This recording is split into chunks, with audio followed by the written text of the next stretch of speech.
Alright,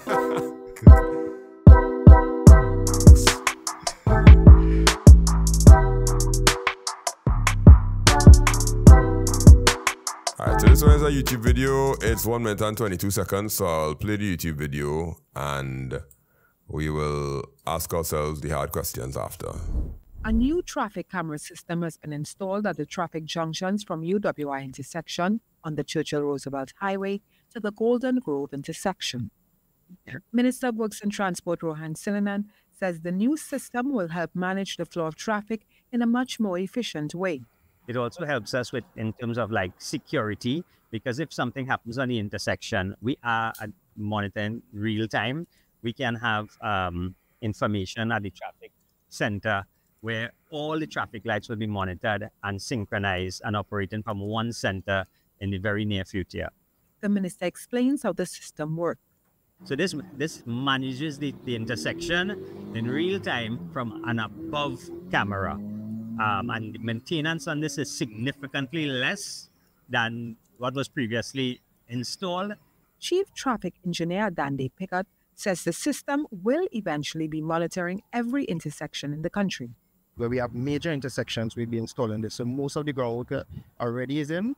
It's just for the cameras to be installed and operationalized. So this is already working. Minister Sinanan notes the new traffic system not only detects vehicles, but also pedestrians using the roadway. Carrie-Ann Brown-Campbell, TTT News. All right, so I want to go to the part where it have this big cabinet with all sorts of stuff inside it and a man with a laptop looking like he working in a server room. Right, this part here. Right, see now it? Right. So it looking like he in a server room. And you have the laptop that slide out, you know them racks on them, the laptop that slide out. Right. It have like a power generator thing here, what's looking like some patch cables, looking like some power thing underneath here, an extra power thing, another voltage regulator, some kind of thing. It had real technology inside of here. And I was like, ooh, we reaching somewhere. But you notice is a big panel that is probably I decided, remember them old telephone panels where they had all the telephone wires inside of it and many used to be plugging in wires inside? You ever see one of those? Yeah. Right, old enough to still remember those, yeah. Well, yeah. So I think it's looking like that. So my first thought is vandalism. If a man like decide to go and knock this down or try to break into it or crack into it, you could mess up our traffic light system quite easily, if you want. I mean, he will be identified by the cameras first, you know. Right. But what if a car is driving very wildly and hit this down? Yeah. I know it definitely will be centralized, right? But all of this equipment, because our traffic lights basically before was just a circuit board. I just had a timer and a sensor. So the sensor they used to put in the road, they used to kind of dig like a very, very thin line in the road and put this kind of metal strip in it that will create like an electromagnetic field. And once you break the field, it'll be like, all right, it'll sense a car there. But them sensors used to get real trouble. Like you ever buy one of them lights and you just kind of realize. You had to keep rolling up. You had to roll up.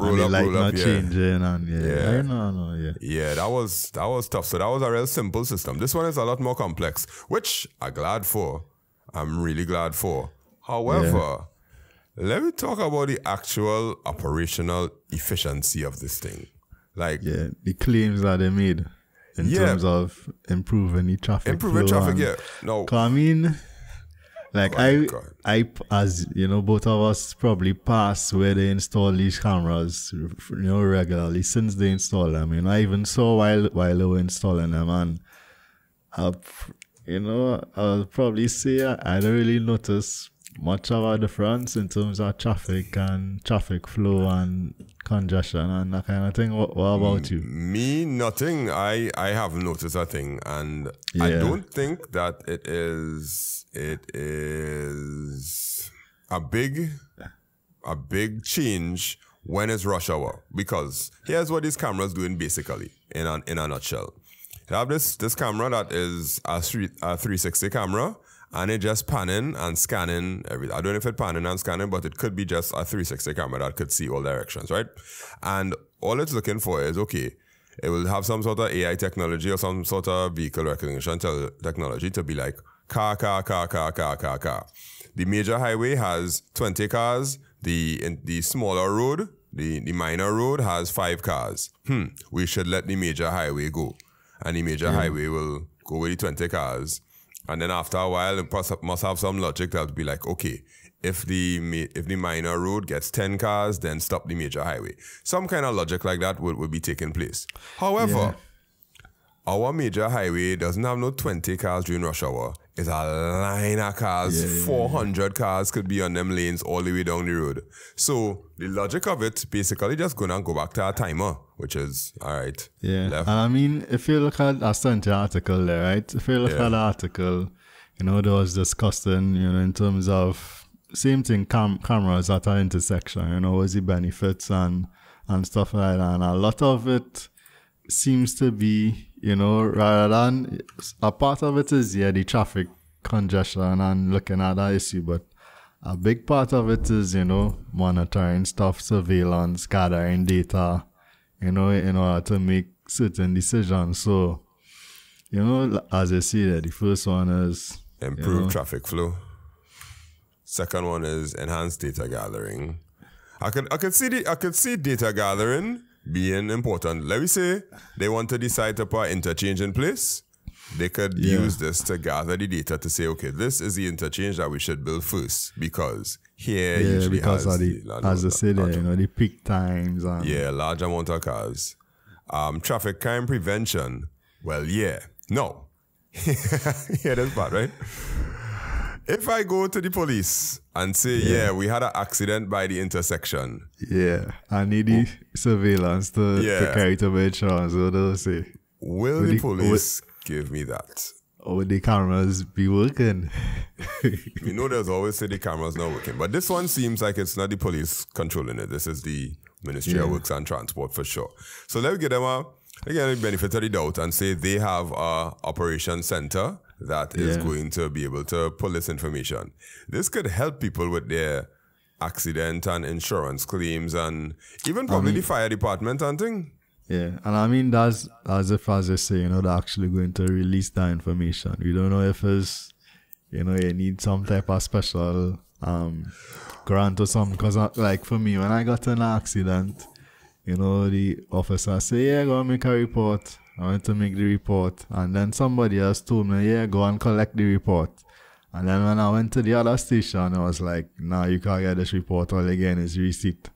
You know, so I was like, we're going on with the report. I was like, nah, the insurance company had to request it and it had to go through here and go through there. So it's like, you know, but how readily available that type of information would be to the public.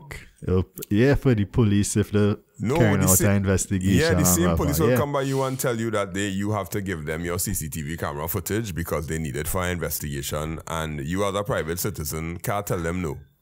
You could. Well, look, hypothetically speaking, you could tell them the camera's not working. Not saying this is what you should do, but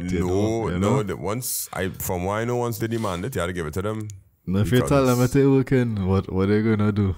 They're gonna come in your house and check your DVR. They will be like, "But I seen the red light on it." Yeah, I'll say with DVR don't work. So the hard drive ticking. Yeah, I had a friend who had a predicament to a policeman come and ask for the footage. But you know, like, say 10 years ago, whatever, that'd be okay. But the climate we're in now, right?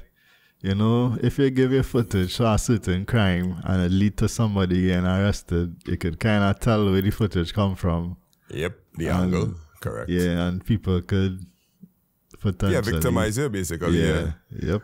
So what I think that the Ministry of Works and Transport believes is happening here is that they have a AI. Well, although they didn't use it with AI at all, which I applaud them for, right? Because I know it was almost very easy to say AI is doing this, but they have some sort of management system that is going to be like a policeman at the intersection making the right decision every single time. But that's not happening. That's now happening. What I could see happening is the good thing about it is when you're driving in the night and you're driving on the highway and the highway totally clear and then the light just change and you're looking all around you and see no cars anywhere. That will make a big difference, because that means possibly you could get all green lights going all the way down the road once it have no other cars at the intersection. And, you know, growing up, it has something I always heard, you know, it's like, once it's after 12 in the night and it's no cars around, it's okay to break the light. I have heard that many times, and not just for no cars being out wrong from a safety perspective. People will say when you stop by them lights, people will come by a car, people can rob you, all kind of things. So yes, I admitting that I have broken many lights at like 2 o'clock in the morning. 2, 3 o'clock in the morning. I'll pull up to that light slowly and then be like, it had no cars on either side. I driving through because I was paranoid or afraid. So if this working through the night properly, it will help those times. But the rush hour traffic and the peak hour traffic, it's just gonna be a timer based on logic. Have you ever tried to order something online using a Visa debit card but you can't? Is shopping online something you always do already using a Skybox, but sometimes you need advice on knowing what to buy or what will work? I'm Mr. Charles from makeITsimpleTT, and we aim to make technologies that solve problems in a Caribbean context. So we created Order It. What is it, you ask? What is Order It? It's an app and a website that helps you order it in 2 ways. The first way is if you already order things online. You're familiar with using a Skybox, you're familiar with using a credit card, but sometimes you don't always have answers to certain questions, like which laptops will get a warranty in Trinidad, which phones will work on the Digicel network or the mobile network. So our app helps you order it. Every product that we list in the app, we will let you know the truth based on the experience of 20 years of ordering things online and using various Skyboxes in Trinidad and Tobago. So here are some of the questions that the app answers for you based on the products that we list. What are the taxes? Why does it cost so much when I actually get it? What is dimensional weight? All these questions and more, we answer in the app because we want to help you order it. All you have to do is simply pick from our list of recommended items that we know and trust because we've ordered it already. Follow through the payment process, we'll order it, and we can even have it delivered to you. So why don't you give it a try? Search for Order It by makeITsimpleTT in the App Store or the Google Play Store, or you can even go online to orderit.makeITsimpleTT.com and check and see if we could answer some of your questions and help you in the process of ordering